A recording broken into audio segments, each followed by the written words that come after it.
Nā ahakoa te aro nui o te marea o tēnei whenua ki te tokorua no te takiaho pū whero o Ingarangi.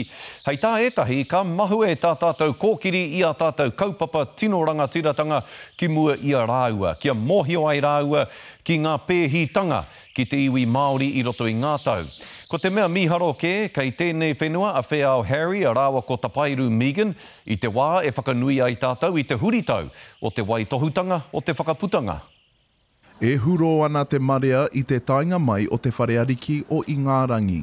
Heoi e rongo tonu ana e tahi i te ngau o ngā pēhitanga Māori. And there's a lot of hype and a lot of celebration around that. I think what's being missed at the moment is that we are still in a position of a difficult relationship between Māori and the Crown. And the Crown, of course, are representatives of the Royals. He maharaharatanga anō o Penehira i te kore kite i tētahi wāhanga wete i ngā kōrero e pāna ki ngā kaupapa i tāmi nei i te Māori. The visit from the Royals is good in that it enables a dialogue to occur. My concern is that that dialogue hasn't occurred.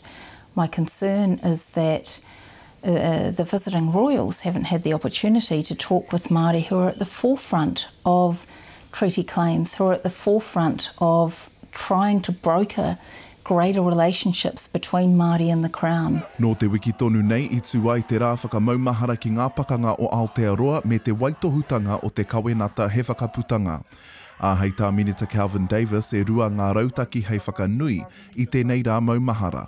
Whakaakongia ki roto i ngā kura, kia mōhio pai ai ngā tamariki, te tino ngako o te kaupapa o Tauara, koia ki tāku whakaaro te mea tuatahi, me he mea ka tūhei hararei, me tangohia tētahi atu rā kia kore he hararei. E ai kia Penehira me kimi rautaki tātou kia kite ake ngā taumata e piki haere nei te Māori. Where are we celebrating Māori continuing to succeed despite land confiscation, despite treaty, I call them treaty unsettlement processes, because they're not really settling us, they're unsettling us. Hei tā Penehira anō me pōwhiri i te kāhuiariki o Ingarangi, engari me mōhio mai rātou ki ngā mahi e tutuki tonu nei te Māori, ahakoa ngā pēhitanga i utaina mai e te karauna ki runga i te Māori. Whatitiri te wake, te karere.